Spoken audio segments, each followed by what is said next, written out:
Good day, Hoseheads. Welcome to my final thoughts. Before we get started, though, I just got a couple of things that I'd like to say. As I'm sure you're aware of by now, I had a few difficulties with this episode, and I need to address this in my setup and how I have things going. This here is all new, and I kind of like it. I'm debating whether or not I want to keep with the hat. So between now and the new year, I'm only going to have a couple of montage type videos. I want to go over a few older things, and I might do the occasional one-off, but I don't think you're going to see another week-long episode like you have been from me. But it's not going away. I still do enjoy doing these week-long episodes. It keeps things fresh and keeps a new game coming to my channel each week, so that way it doesn't get too stale and too boring for you guys to watch. But because they're so long and so hard to put together in a quick and easy fashion, I need to fill those gaps for you guys so I don't totally lose your attention. And that is what I'm planning to work on between now and New Year. And if any of you are from the Facebook group, I'm probably going to be calling on you guys to see if you can help me out with a couple of little projects that I'm working on. Well, I think it's enough rambling for now. How about we dig into our final thoughts for this week, eh? Let's get started. First up, the bad. Right off the hop, the graphics were rough. To the point where it was hard to tell what was going on at times. You couldn't see certain things. And speaking of seeing, the whole fixed camera tank control thing that they had going on back in that era, just... It wasn't as bad with this one because it wasn't quite as fast-paced and action-packed, but I did notice I had a lot of hard time with the bosses, especially if I had to do a lot of running around. You missed a lot of that because I lost the footage, but there was that worm underground, and he was a pain in the arse. But even though they were fixed cameras and such, the combat wasn't terrible. It was okay at targeting things. The problem was switching between targets wasn't as easy. It was a little bit awkward, and you couldn't pick your target. You could just aim and hope for the best. I think if there was some sort of little crosshair on the bad guy so you knew which one you were actually targeting, that might have helped. Still, it was pretty rough. Oh, and the voice acting and the script writing were just atrocious. I don't know if it was just a problem in translation or if this game was even translated. I don't really know. There was just no emotion and no emphasis behind what he was saying. Cheryl, where are you, Cheryl? No.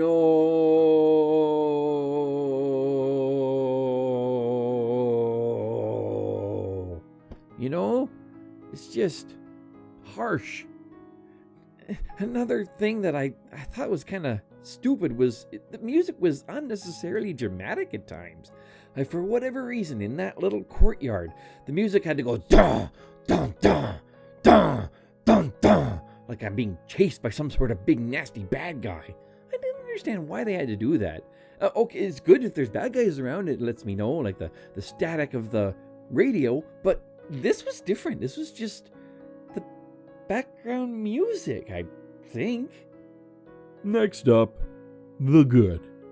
So one thing I really enjoyed with this game, and it was kind of a weird little thing, but I liked the map. A lot of games have this sort of handhold, you know, they show you where everything is, and they have your little mini map on the corner so you don't get lost, and it's always so detailed and so nice. This was just like a normal kind of map of your city, and the cool thing is when you learned clues and you found things, he would mark them on your map. If you had to go to the church next, he would circle where the church was. And on your map, you could see at least which way you were pointed, so it helped you navigate to where you needed to go. But you actually had to learn your surroundings and learn where you were going. And I like that with games. I think the only thing that was missing from this map was the ability to make my own doodles on it. Like if, hey, I found a health drink over in this corner. Okay, I'm going to leave it for now, but I'm going to collect it later. So, boop, I got a health potion in this marker or whatever, right? It would have been nice to have. And I know I kind of complained about the noises in the music and whatnot being unnecessarily dramatic, but it did add to the tension. It kept the hackles up and oh, this music is weird, it's off, it doesn't sound right. It helped keep the mood of the game and make me worry that something was coming after me. And well, I guess with bad graphics like that, load times are pretty quick. So the sound effects in Silent Hill were very well placed. They're well designed. They took use of like surround sound. If you had headphones, I recommend playing this game with headphones. Oh, the best example of it was when I walked into that one bathroom and you hear that girl crying. It just sounded like it was coming from right behind me, right next to my ear. It was so creepy. And yeah, that little girl, Cheryl, I think she was one of the best voice actors out of the whole group. She at least had me convinced. The puzzles in this were also quite well done. I really enjoyed how elaborate some of them were and how many different working parts they had. The school was really cool because they had that whole 3-pronged puzzle right off at the beginning with the clock tower, and you found your clues right off the hop. And it doesn't handhold you or prompt you even when you have to do something. Like I had the silver medallion and there's a silver moon spot to put it. So most games you click on it, it's like, oh hey, yeah, do you want to put the thing in? And you put it in. If you even get that much interaction. This one, you had to go into your inventory while you're standing in front of it and click on it. It was a great way to find out things like the acid on the hand. But all these issues with graphics aside and the bad voice acting, this game was still pretty creepy.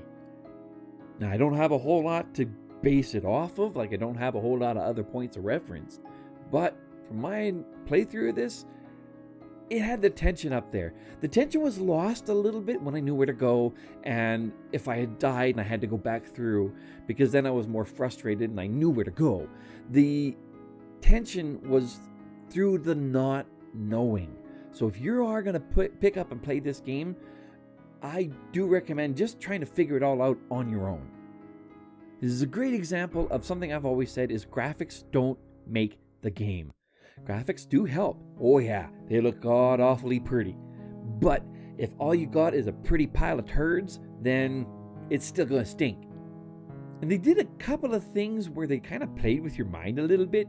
It was really weird, but I sort of enjoyed it. And I totally wasn't losing my marbles. That scary door did take you to a different area. It warped you or put you in a different dimension or something. And it kind of makes sense as to why, because that door wasn't there before.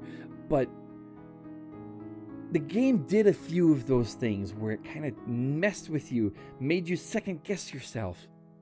And I liked it. And now, the meh. Okay, when the little babies are grabbing onto me, he does this mule kick behind them to try and dislodge them. I kind of like that. I kind of wish that when you clicked on a door, you just sort of tested it to see if it was unlocked and didn't just barge right through like Kramer does, you know? It would have kind of been nice to be able to test a door to see if it was locked, unlocked, if you could open it or not, and before you go through it. Because I kind of wanted to stay in one area to find out which doors were unlocked and then kind of do the What's behind door number 3? And pick which one I wanted to go through before going through it. Oh, jeebus. Couldn't imagine playing a game like this in VR. That would scare the bejeebus out of me. And, why is turning the flashlight off an option? I don't know why you would want to turn that off. It's not helpful. And then this had that whole save point, which is both good and bad and frustrating all at the same time. It's good because it reminds you that you have to save, but it's bad if you haven't gone to one in a while. Then all of a sudden you go through a door like frickin' Kramer and you get your butt handed to you. At least it had an autosave, sort of, but it was a just for that session autosave, as I found out on the second day or the first recording that we had. I died at the end of it. It saved halfway through, and then when I reloaded it, it loaded from my last actual save. Very disappointing. And I never did figure out those shadow babies. They were weird, creepy, and kind of cute. I even looked it up Is it like maybe that's why I have to turn off my flashlight? Nope. They literally do nothing. They're just there to mess with your head. And boy, did they. Oh my god, that knife was so useless. That's why it's in here. It was so useless, it was almost funny. It's sitting right in front of me. And I couldn't even, like... There's just nothing I could do with that knife. Maybe I was using it wrong. I don't know. Oh. Okay, some games you can beat people through a fence. This game wasn't one of them. Bummer. The verdict. Alright, well, if you can ignore the graphics and work your way past the tank controls and you're okay with that fixed camera and that whole scheme, this is a really good game. I had a lot of fun with it. You get a lot of good suspense out of it. You get some good puzzles. It makes you think. It makes you have to backtrack. It's got a lot of good elements in it that keep you going and keep you engaged despite its flaws. I think all in all, I would have to give this one about 7.5 snowballs out of 10. Well, Hoseheads, thanks for hanging out with old Hoser here. It's been a slice. I'm so glad you can make it, and I'm looking forward to seeing you Hoseheads next time. Alright, until then, take off, ya hosers. But wait, that's not all! In just a few short days, you will receive yet another episode absolutely free! By using the patented YouTube interface, you can have unlimited access to all previous videos in the series. Act now and you can even be alerted when new episodes become available. Simply click 1-800-SUBSCRIBE. That's 1-800-SUBSCRIBE. Previously Delicious is not responsible for any butt hurt, loss of time, indigestion, ruined childhoods, loss of civility, or shattered pink glasses that might arise from exposure to this product.